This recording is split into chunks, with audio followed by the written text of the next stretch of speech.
میرے نبی پاک علیہ الصلوۃ والسلام کے غلام حضرت طارق بن عبداللہ رضی اللہ تعالیٰ عنہ فرماتے کلمہ پڑھنے سے پہلے ایک دفعہ ہمارا سارا قبیلہ تجارت کے لیے نکلا تھا، اور اس وقت منظر یہ ہوتا تھا کہ ہم اپنی عورتوں کو بھی ساتھ لے جاتے تھے۔ 6 مہینے سفر کرنا ہوتا تھا، اونٹ گھوڑے ہم بیچا کرتے تھے، عورتیں بھی ساتھ رہتی، کھاتے بھی پکاتے بھی۔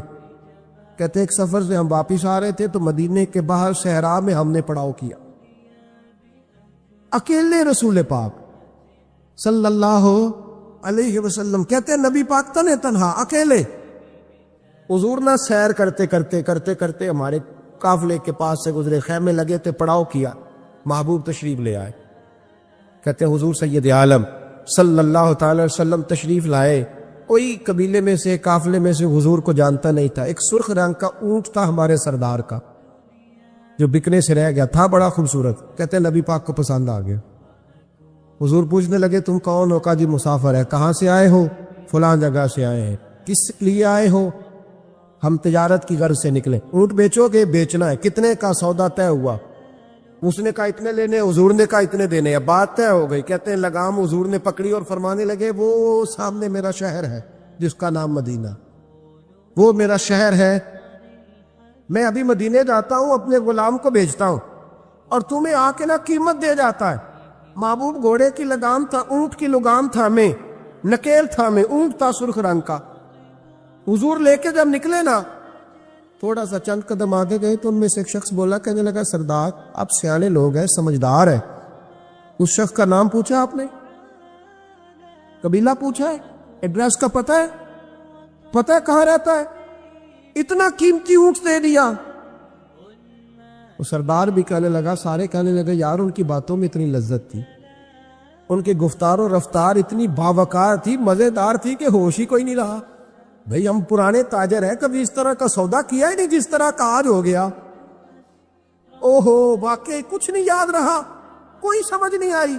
وہ ابھی نظر آ رہے ایک آدمی، دوڑ کے جاؤ، دوڑ کے، اور جا کر کے نا ان سے کہو، بڑی جائز بات ہے، وہ ناراض بھی نہیں ہوں گے، ان سے ایک شخص کہو کہ بھئی اونٹ دے جاؤ، پیسے لے آنا اور اپنا مال لے جانا، دوڑ کے جاؤ۔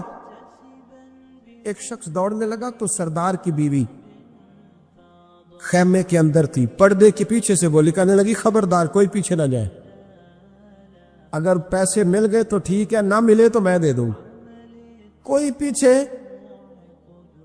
نہ، کوئی نہ جائے پیچھے۔ سردار کہنے لگا تو جانتی ہے؟ کہنے لگی نہیں۔ کہا گارنٹی کیوں دے رہی ہے؟ تو کہنے لگی تم نے ان کا چہرہ نہیں دیکھا؟ تم تو سودے کر رہے تھے، میں پردے کے پیچھے سے دیکھ رہی تھی۔ پیر مہر علی شاہ صاحب کو کسی نے کہا تھا نبی پاک کا حلیہ بیان کرے، بتائے حضور کے کان مبارک کیسے تھے، آنکھیں کیسی تھی، ناک مبارک کیسی تھی، بینی مبارک کیسی تھی۔ کہنے لگی کوئی نہ جائے، نہ پیسے آئے تو میں دے دوں گی، میں تو پردے کے پیچھے سے دیکھ رہی تھی، ان کے چہرے کا وقار دیکھا، ان کی آنکھوں کی روشنی دیکھی، ان کے لفظوں کا حسن دیکھا۔ تم 50 باتیں کرتے تھے، وہ ایک جواب دیتے، اور گنے چنے لفظ بولتے تھے، ان کی سادگی کا وقار دیکھا۔ جانے دو، نہ پیسے آئے تو میں دوں گی۔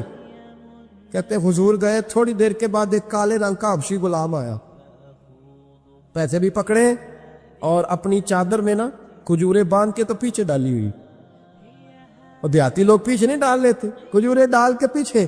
کہتے ہیں وہ آئے اور ان کی آنے کا انداز بھی بڑا نرالا تھا۔ کہتے ہیں وہ جھومتے جھومتے اللہ کا ذکر کرتے، اللہ الصمد کرتے پہنچ گئے، اور آگے کہنے لگے تم سے میرے نبی نے اونٹ خریدا؟ تم سے؟ کہا ہم سے خریدا ہے۔ کہنے لگے یہ تمہارے پیسے؟ اور پھر چادر کھول کے صحرا پہ بچھا دی، کہنے لگے یہ تمہارے پیسے، اور کھجورے کھاؤ، میرے نبی نے تحفہ بھیجا ہے، کھاؤ، حضور نے تحفہ بھیجا ہے۔ تو وہ سردار کی بیوی اونٹ ہٹا کے کہنے لگی، وہ کالے رنگ کے حبشی غلام، انہیں کھجوریں کھلا، اور مجھے اس عزت والی ماں کا نام بتا جس کے گھر میں ایسا لال پیدا ہوا، انہیں کھجوریں کھلا، اور مجھے اس عظمت والے باپ کا نام بتا جس کے گھر میں ایسا پھول کھلا ہے، وہ قبیلہ تو بتا تو صحیح، وہ کون تھے؟ 2 گھڑیاں رکے ہیں پر خوشبوئی پھیل گئی ہے، رنگ ہی بدل گیا، تار کوئی مثل نہ ڈھولن دی، تو چپ کر مہر علی، ایتھے جا نہیں بولن دی، ایک روایت میری نظر سے گزری اور کیا ہی انداز ہے امام زرقانی نے لکھی. ایک صحابی ہیں حضرت ابو قرصافہ رضی اللہ تعالیٰ عنہ. حضرت ابو قرصافہ رضی اللہ تعالیٰ عنہ فرماتے میں چھوٹا تھا, میری اماں اور میری خالہ مجھے ساتھ لے گئی. میں نے کہا کہاں جانا ہے؟ کہنے لگے آؤ نبی پاک کا کلمہ پڑھنے جانا ہے. پڑھیے درود شریف صلی اللہ, سارے پڑھیے, پھر پڑھیے ایک دفعہ صلی اللہ تعالی علیہ. حضور کا ذکر ہو تو فوراً درود پڑھنا چاہیے. نبی کریم علیہ السلام کی بارگاہ میں نا میری خالہ اور میری اماں دونوں مجھے ساتھ لے گئی کلمہ پڑھنے. کہتے ہیں جب ہم حضور کی بارگاہ میں پہنچے, کلمہ پڑھا, واپس آئے تو میری اماں اور میری خالہ آپس میں بات کرنے لگیں. میری خالہ کہنے لگی تو نے دیکھا ہے ان کا بولنا کتنا مزیدار. میری خالہ کہنے لگی تو نے تو وہ دیکھا لیکن وہ جو غلام آیا تھا اس کے ساتھ ان کا رویہ کتنا پیارا تھا. تو نے دیکھا جب وہ کھانا کھا رہے تھے تو پہلا خیال انہوں نے ہمارا کیا. بار بار وہ ان کا ذکر کرتی, کہتے آپس میں حضور کی شانیں بیان کرتی, میری اماں بھی میری خالہ بھی.